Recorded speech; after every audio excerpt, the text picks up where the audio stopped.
오늘은 지난 영상에 이어 축구 선수들의 골 때리는 별명에 관한 세 번째 이야기를 이어가 볼까 합니다. 자, 꼬리에 꼬리를 무는 축구 이야기. 그럼 다들 준비됐나? 가자!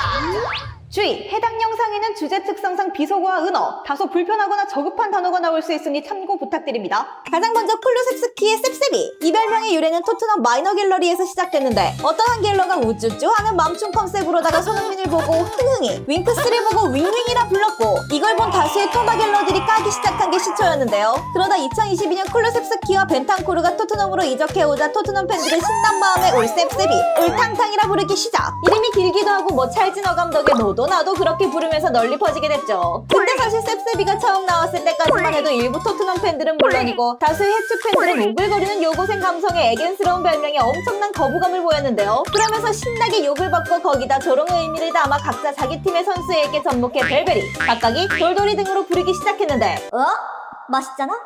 이 별명 템플릿 또한 처음에는 까기 위한 용도로 자주 사용됐지만 어느 순간 부정적인 의미는 날아가고 자연스러운 별명님으로 자리 잡게 됐습니다. 이어서 상우라 불리는 페란 토레스. 페란은 어린 시절 부모님의 이혼으로 가정 환경이 불안정해지면서 자연스레 멘탈이 상당히 약해졌다고 하는데요. 오죽하면 발렌시아 유스 시절 흔치 않게 발렌시아주에 살면서 다른 지역에서 온 친구들과 함께 팀 기숙사에서 살았는데 친구들에게는 부끄러워서 자신의 집이 멀어 기숙사 생활을 하는 거라며 거짓말을 했을 정도라고 합니다. 그리고 바르사의 높은 금액에 이적했으나 초반 적응에 어려움을 겪었고 멘탈이 완전 바사삭 됐었다고 하죠. 그런 와중에 UFC 스타 토프레아를 만나 영감을 받았고 그 영향으로 심리상담 치료를 받다가 자신의 사고방식을 강하게 만들기 위해 자신에게 강제로 상어를 투영시키기로 결심했다고 하는데요. 이후 페라는 훈련장에서 완전히 달라진 모습으로 미친놈처럼 부르며 항상 입에 자신이 포식자 상어라고 말하고 다녔고 이걸 본 동료들은 장난반 진담반으로 상어라 부르기 시작. 그러더니 덩달아 폼도 살아나기 시작하면서 팬들에게 멘탈 극복 감동 스토리를 선사했죠. 근데 어느 순간부터는 자신이 진짜 상어라고 생각하나 싶을 정도로 상어 집착증과 뇌절로 팬들에게 또 다른 재미를 선사하면서 민화가 됐는데요. 그러면서 국내에는 디폴트 값은 상어지만 페란이 좋은 활약을 보이며 메갈로돈이 되기도 했다가 엉망의 폼을 보이며 정어리로 강등돼 불리고 있습니다.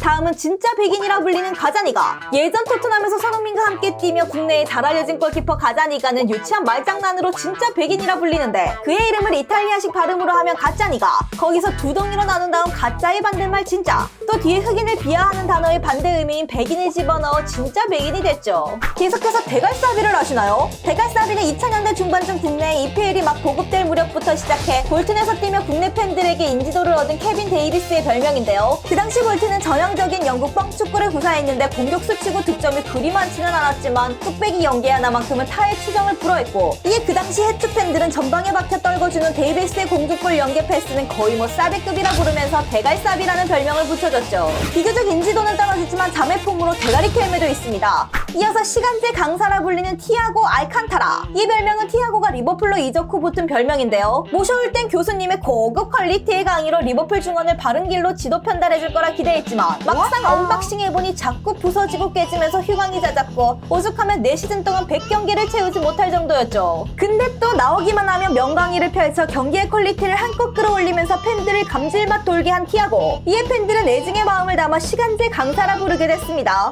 다음은 요정국이라 불리는 요케레스. 이 별명은 요케레스가 아스날로 넘어와 생긴 별명인데 스포르팅에서의 폭발적인 득점력은 온데간데없고 이적 후 애매한 모습으로 부침을 겪자 등골이 싸해진 한 아스날 팬은 요케레스 그냥 노래 못하는 김정국인데 여정국이라 부르죠.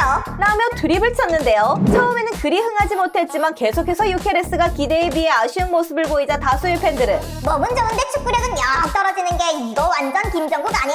이라며 요정국이라는 별명이 흥하기 시작했죠. 심지어 요케레스 주변인 피셜로 하루 종일 체육관에 박혀 운동만 조준다고 하는 것까지 더해 찰떡 그 자체의 별명이 됐습니다. 그리고 아스날에서는 머스색이라 불리는 선수도 있는데 그 주인공은 바로 모스케라. 큰 의미는 없고 이름이 머스케라와 발음이 비슷해 붙은 별명으로 줄여서 보통 머스기라 부르고 있죠. 바리에이션으로 좋은 활약을 보일 때는 승물쇠, 으스케라 등이 있습니다. 계속해서 라민 야말의 별명 똥말. 보통 시대의 지배자들에게 지읒의 칭호가 붙기 마련인데 야말은 지읒말보다 똥말이라 주로 불리는데요. 그 이유는 23년 포르투와의 챔스 경기에서 경기 중 대자연 말년의 부름으로 화장실에 갔다 돌아오지 못한 그날 이후로 붙여지게 된 별명. 가끔 야만의 급동 이슈가 그냥 팬들의 추측으로 인한 밈으로 하는 사람들이 꽤 있는데 당시 감독이었던 차비와 또 함께 뛰었던 김도환이 후에 이를 언급하면서 오피셜이 되어버렸죠. 그리고 바르사의 다니 올모는 주로 윤모로 불리는데 이는 신병에 나오는 패급 신입 성윤모의 그 윤모인데요. 바르사의 적국 꾸레들은 처음엔 그냥 이름이 모로 끝나니까 별 생각 없이 윤모라 갖다 붙여 불렀는데 이후 경기 중 아쉬운 모습을 보이거나 부상으로 누워버릴 때마다 팬들은 윤모 행동이라 부르면서 놀리기 시작했고 그러면서 자연스럽게 올모는 윤모로 자리 잡게 됐습니다.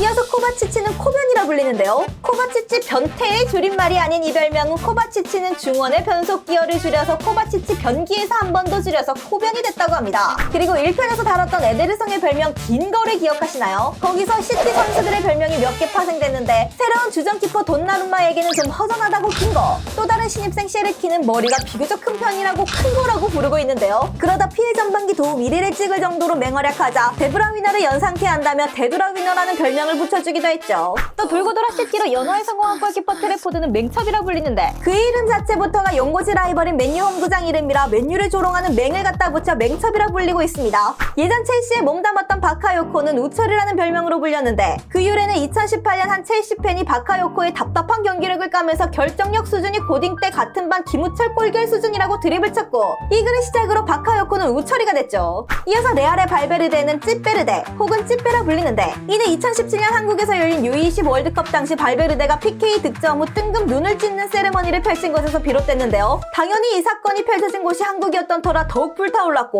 이후 발베르데가 자신의 에이전트를 향한 세레머니였다는 이야기와 함께 사과문을 게재하면서 사건이 일단락되는가 했지만 얼마 지나지 않아 해당 사과글을 삭제하고 팬들과 기싸움을 펼치면서 팬들에게 완전 낙인 찍혔고 그렇게 찌베르다라는 별명으로 완전히 굳어지게 됐습니다. 그리고 이름 대신 이하창이라 불리는 비속어로 더 많이 불리는 로멜루 루카쿠. 요 별명은 팬코의 번역 기사를 업로드하던 한 첼시 팬에서 유래됐는데 어느 비받고 인테르로 임대 갔다가 첼시로 복귀할 무렵 루카쿠는 벌금을 무릅쓰고서라도 첼시에 복귀하지 않겠다는 소식이 흘러나왔고 이 기사를 업로드하면서 빡친 첼시 팬은 루카쿠의 이름에 가로 열고 이하창놈이라고 올린 게 시작이었는데요. 그리고는 이후 업로드하는 루카쿠 관련 모든 기사에 꾸준히 이하창놈을 박아버리면서 점점 더 퍼지게 됐고 입에 쫙쫙 붙는 특유의 어감 덕에 다수의 첼시 팬은 물론이고 통수 맞은 인테르 팬까지 가세해 자연스럽게 별명으로 자리 잡게 됐죠. 또 레알에서 활약했던 베일은 외골마라는 별명을 얻었는데 베일은 레알에서의 말년에 구단과의 잡음과 더불어 부상을 이유로 경기는 거의 뛰지 못한 채 죽음만 축내는 와중에 골프는 또 열심히 치러 다니는 모습을 보이면서 민심이 아주 바닥을 기고 있었는데요. 근데 또 A매치 주간이 되면 귀신같이 몸이 싹 낫는 신통만통한 모습을 보여준 가레스 베일. 이에 오죽하면 레알의 전단장 미아토비치는 베일에게는 웨일즈 대표팀이 1순위, 골프가 2순위, 그리고 레알은 3순위다 라며 베일의 태도를 꼬집었을 정도였죠. 그리고 요게 사실 레알 입장에서는 까기 위한 용도였지만 웨일즈 입장에서는 아주 듣기 좋은 소리였고 웨일즈, 골프, 마드리드 이 순서대로